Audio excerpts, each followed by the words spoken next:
Hi, my name is Caitlin Benner. There is probably nothing worse than the one time a year when us women must step into that sterile, non-personal exam room that is either Sahara desert hot or Antarctica cold, while we sit and patiently wait with only a paper gown covering our extremely intimate private parts, while we attempt to steel ourselves for what may lie ahead or may not. Unless you too are part of the scary, large statistic of 1 in every 10 women suffering with endometriosis, as stated by endofound.org, you can't begin to understand the fear that comes along with these visits. For us Endo sisters, it's more than the awkward, shy embarrassment of having to reveal it all that we all face every year. For us, this appointment could finally be the day that our symptoms are validated and given a real diagnosis, whatever it may be. Or it will be another visit where the doctor quickly finishes the exam, leaving the room quietly after carefully talking with us, being careful not to upset us further. Once they close the door, leaving us alone again, our faces soaked with tears, silently sobbing in horrid pain while we try to adjust to our senses, to the spinning room and breathtaking pain that yet again leaves us feeling empty, vulnerable, and raw. We take a breath and find our coping skills, raising our tense bodies up to a sitting position even though we feel like we're being crushed by a million pounds. The tears stop and we wonder just briefly, am I crazy? Is it all really in my head? Today, I'm going to welcome you into my world and persuade you to learn and trust your body, focusing on the condition endometriosis and why your voice matters. A normal woman usually sees her gynecologist once, maybe twice a year, unless she's pregnant, which will require more visits. You and your doctor eventually establish a sort of love-hate relationship, but everything usually goes off without a hitch. However, if you're one of us 176 million women affected worldwide by endometriosis, or endo as documented by endofound.org, your visits are more regular and usually bring you no more answers than when you walked in the door.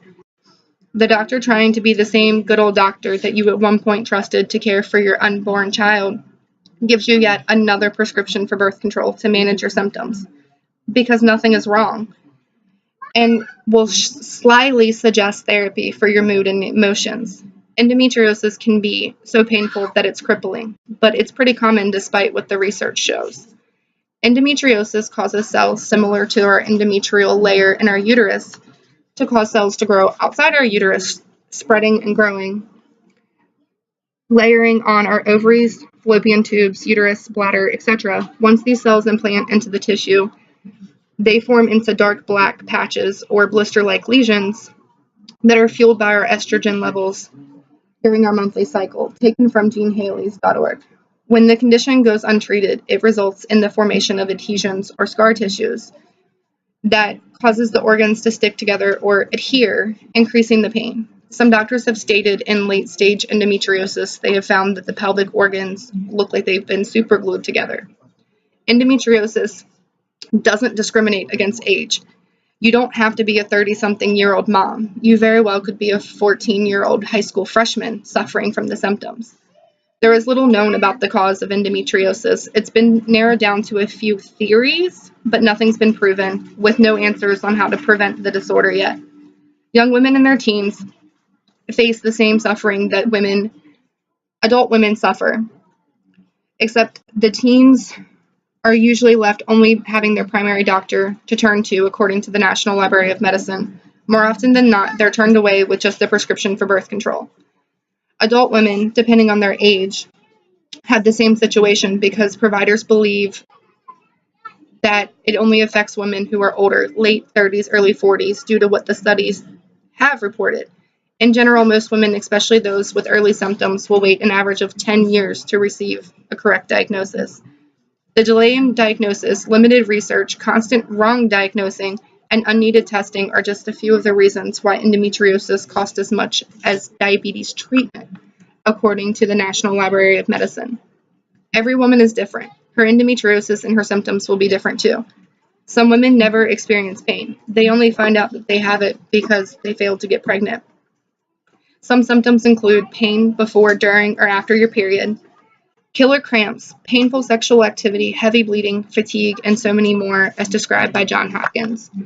These symptoms are not normal. You are not a wimp because you have killer cramps every month. You know your body better than anyone else around you, including any doctor you'll see in the near future. No one can determine your pain because they can't feel your pain, nor can they walk in your shoes. Advocate for yourself.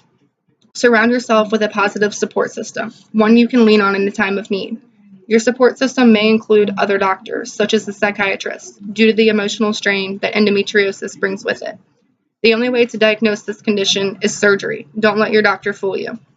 There are treatment choices: surgery, hormonal therapy, pain management, etc., as stated by johnhopkins.org. The important thing to remember is if you or someone you love are dealing with any of these symptoms and lack of answers, is to keep seeking them. Do not give up. Research will be your friend. It will help guide you in the path you choose. Doctors aren't fully to blame for the poor treatment. This condition is more than just a complex one. It's evil and it's constantly evolving, if I'm being nice. The lack of research and studies leaves our usually easy accessible doctors just partially clueless because endometriosis is far from a textbook condition. If something doesn't feel right, talk, complain, or yell about it till you're heard. Someone will hear you, I promise. Follow your gut. Don't cave to the "it's all in your head," even though you'll hear it more than once. I promise that too. I encourage you to speak up. Endometriosis isn't pretty or comfortable to talk about, by any means. However, that's part of the problem, and why so many of us suffer silently. I understand it's humiliating to talk about our lady parts, let alone their dysfunction, but it will lead to more answers and more research. I have finally found good, smart doctors. However, it took years, buckets of tears, and learning to listen to myself. I encourage you today to research endometriosis and start talking with your sister, your mother, your best friend, or your wife. Tell them you are there for them, that you hear them. That will mean more than you know. Awareness starts and grows with every conversation we hold and every word that we speak. Thank you.